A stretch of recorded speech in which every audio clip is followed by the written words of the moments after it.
सभी को मेरा नमस्कार। मैं टीना वर्मा दिल्ली के रंग से। आज हम आए हैं रंजीत नगर वार्ड में, जहां पर आज करोलबाग जोन चेयरमैन व पार्षद तेजराम फौजी के नेतृत्व में किसान सम्मान निधि का कार्यक्रम आयोजित किया गया।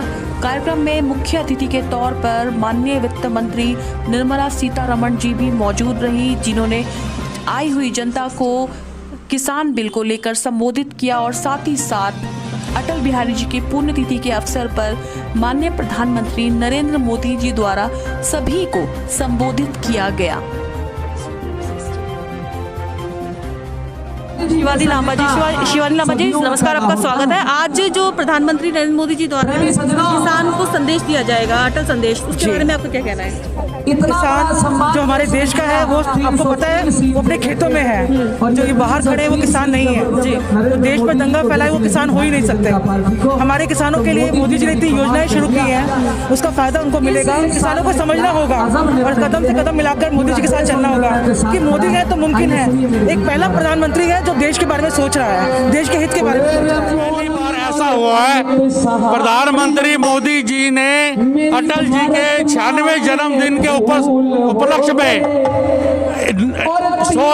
18,000 करोड़ रुपया 9 करोड़ किसानों को दिया गया है, और ये देश में पहला मौका है। इससे पहले किसी सरकार ने किसानों की कोई परवाह नहीं करी है। सरकार किसानों के हित में काम कर रही है और आगे भी करती रहेगी। मोदी जी जो भी बोलेंगे किसानों के समर्थन में होता है, उनको सहयोग करना है, उन्हीं के लिए वो काम कर रहे हैं। मोदी सरकार किसानों की हितैषी है, ये सभी जानते हैं।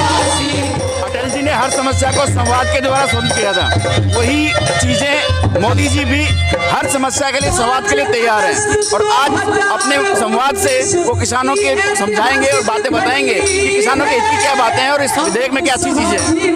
मोदी जी ने जो किया अच्छा ही किया। साथियों, ये थे हमारे साथ तमाम लोग जिन्होंने आज बताया कि मोदी जी द्वारा जो यहाँ पर अटल संदेश दिया जाएगा ये किसानों के लिए बहुत फायदेमंद है, और किसानों को जो बिल अभी समझ नहीं आ रहे किसी वजह से, वो बिल उनके लिए कितने फायदेमंद है, इस संदेश के माध्यम से, अटल संदेश के माध्यम से ये संबोधित करेंगे। हाथ से देश के लिए दिए हैं, देश के लिए इसीलिए दिए हैं कि उधर किसान के लिए रिसर्च इंस्टीट्यूट बनाया। सबसे दुनिया में अच्छा सा इंस्टीट्यूट में एक है पूसा में जो रिसर्च इंस्टीट्यूट, ये इनकी धरती पर, इनकी गांव की धरती पर बनाया हुआ है। इससे ज्यादा इस वार्ड में, इस गांव में, इस इलाके में रहने वाले के आज के दिन के लिए होता तो इससे ज्यादा कोई नहीं, कुछ नहीं हो सकता। ऐसे त्याग और देश के लिए अपना जो भूमि है, धरती है, उसको भी दिए हैं, और किसानों के लिए अच्छा सा रिसर्च इंस्टीट्यूट उधर है। में बहुत सालों तक बात करते आए हैं, किसान के लिए कुछ करना है, किसान के लिए ये है वो है, मगर प्रधानमंत्री नरेंद्र मोदी जी आने के बाद भी किसान के आय को दुगनी बढ़ाने के लिए हर कदम, हर कोशिश, हर प्रयत्न हुआ है।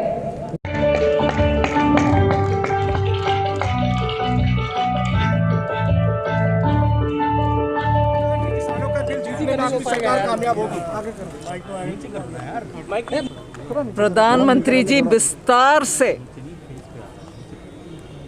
एक एक प्रश्न के लिए, एक एक भ्रम जो फैला जा रहा है उसके लिए सटीक जवाब दिए, और जवाब देने के बाद भी उन्होंने ये स्पष्ट कर दिया कि जिन लोगों के मन में और भी प्रश्न है उनसे खुला मन से बात करने के लिए सरकार तैयार है।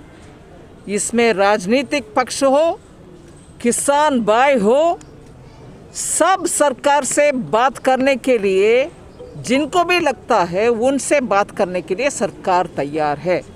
इसीलिए प्रधानमंत्री जी के इस भाषण के बाद मैं मानती हूँ ज़रूर किसान भाई जो प्रोटेस्ट कर रहे हैं या जो उनके मन में कुछ प्रश्न है वो ज़रूर सरकार तक पहुँचेंगे, बात करेंगे, और किसान के भलाई के लिए जो तीनों कानून पारित हुआ है और हम सुने देश भर के किसान उनके अपने एक्सपीरियंस, अनुभव को व्यक्त करने में। इसके बाद भी अगर जिनको भी है प्रश्न वो पूछ सकते हैं, सरकार बात करने के लिए तैयार है। लेकिन किसान तो अड़े हुए हैं कि तीनों कानून जो है वापस लिए जाएं। नहीं, इसीलिए तो प्रधानमंत्री जी इतने विस्तार से बोले हैं, वो बात करना चाहिए। मैम, आज आप लोगों ने 18,000 करोड़ रिलीज किए 9 करोड़ किसानों के लिए। वहीं राहुल गांधी कहते हैं कि 2 करोड़ किसानों का दस्तखत करके हम भी आ गए हैं, क्या कहेंगे? राहुल गांधी जी पहले इसका जवाब देना चाहिए कि 2019 के उनके चुनाव घोषणा पत्र में क्या इन सभी कानून के द्वारा जो हम किसान के हित में कर रहे हैं वो सभी पॉइंट उनके घोषणा पत्र में नहीं था क्या? उस समय उनके घोषणा पत्र में ये ही विषय थे। और माननीय सोनिया गांधी जी का भाषण भी अभी खुलेआम हम सब देख रहे हैं, जिसमें किसान के हित में और उनके चॉइस के, उनके किसान के अधिकार बनना चाहिए, इन सभी विषयों में उनका ही भाषण है। क्या अभी ये सुधार क्योंकि मोदी जी ने किया है उसको विरोध कर रहे हैं कांग्रेस वाले ने? राहुल गांधी जी इसका पहले जवाब दें, ना कि वो 2 करोड़ किसानों को कागज, क्योंकि उनके अपने ही हिपोक्रेसी इससे स्पष्ट निकल रहा है। मैम, राहुल जी ने कहा है कि लोकतंत्र खत्म हो गया है, डेमोक्रेसी खत्म हो रही है, एक अयोग्य व्यक्ति को प्रधानमंत्री बना दिया है जो 2-4 लोगों की शय पर पूरे देश को चला रहा है। एक सिंगल पार्टी मेजॉरिटी के साथ प्रधानमंत्री जी के नेतृत्व में पार्लियामेंट के चुनाव में जीतकर आने के बाद अगर एक विपक्ष में बैठने वाले पार्टी के नेता ऐसे बात करेंगे, इससे ये स्पष्ट निकल कर आ रही है कि उनको पार्लियामेंट्री डेमोक्रेसी के ऊपर भरोसा सिर्फ तब है जब वो जीतते हैं और बाकी सब जीतने में उनको पसंद नहीं आता। ये डेमोक्रेसी नहीं है, ये उनका मनमानी है जो डायनास्टी ही फैला सकते हैं। इसीलिए उनका मन में डेमोक्रेसी के ऊपर कुछ नहीं है, उनके परिवारवाद के ऊपर ही सब कुछ है। अगर वो जीतेंगे वो डेमोक्रेसी, कोई और जीतेंगे चाहे जितने भी मेजॉरिटी के साथ, वो उनको मान्यता नहीं है।